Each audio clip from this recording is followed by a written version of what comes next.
कभी सोचा है कि हिंदी के कुछ शब्द कितनी आसानी से एक दूसरे में घुल मिल जाते हैं? जैसे जगत और नाथ को मिला दें तो जगन्नाथ कैसे बन जाता है?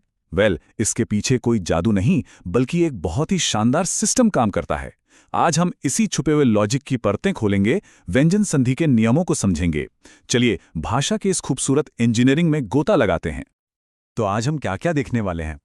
सबसे पहले तो ये समझेंगे कि भाई ये संधि है क्या भला। फिर इसके दो सबसे बड़े नियम देखेंगे, कैसे पहला अक्षर तीसरे और पांचवें में बदलता है।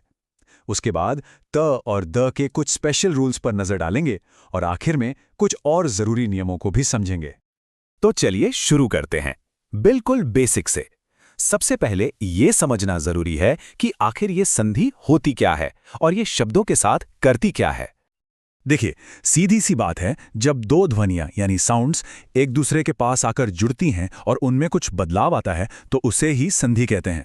इसके तीन मेन टाइप्स हैं, स्वर, व्यंजन और विसर्ग संधि।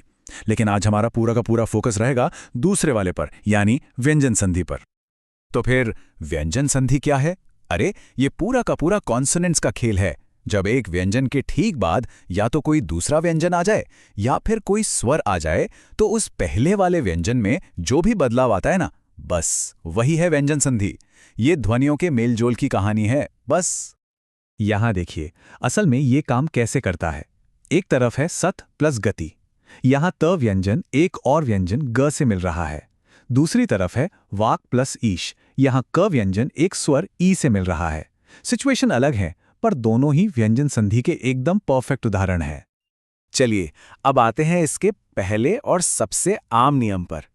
यह एक ऐसा पैटर्न है जिसे अगर एक बार समझ लिया तो बहुत सी चीजें आसान हो जाएंगी। तो नियम बड़ा सीधा है, किसी भी वर्ग का पहला व्यंजन अपने ही परिवार के तीसरे व्यंजन में बदल जाता है। मतलब क का बन जाएगा ग, च का बन जाएगा ज, टो का ड और ऐसे ही बाकी भी। समझ लीजिए एक तरह का प्रमोशन हो गया, पहले से सीधे तीसरे नंबर पर। अब असली मजा तो इसे एक्शन में देखने का है। देखिए, दिक का क जब गज से मिला तो वो ग में बदल गया और बन गया दिग्गज, है ना? वैसे ही अज का च बना ज और शब्द तैयार हुआ अजंत, और सत का त बन गया द जिससे बना सद्बुद्धि। देखा, पहले का तीसरा, कितना आसान है।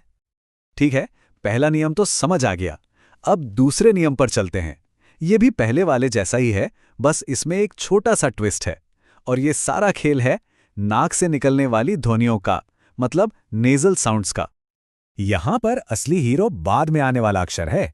अगर किसी वर्ग के पहले अक्षर के बाद कोई नेजल साउंड आ जाए, जैसे कि न या म, तो पहला अक्षर भी उसके असर में आकर अपने ही ग्रुप के पांचवें यानी नेजल अक्षर में बदल जाता है।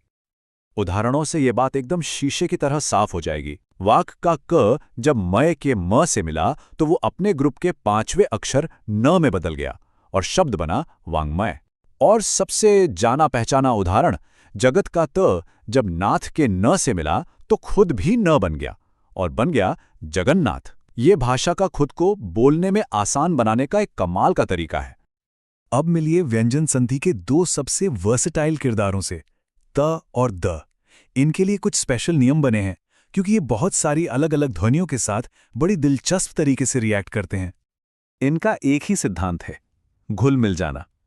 त और द एक तरह से गिरगिट की तरह हैं।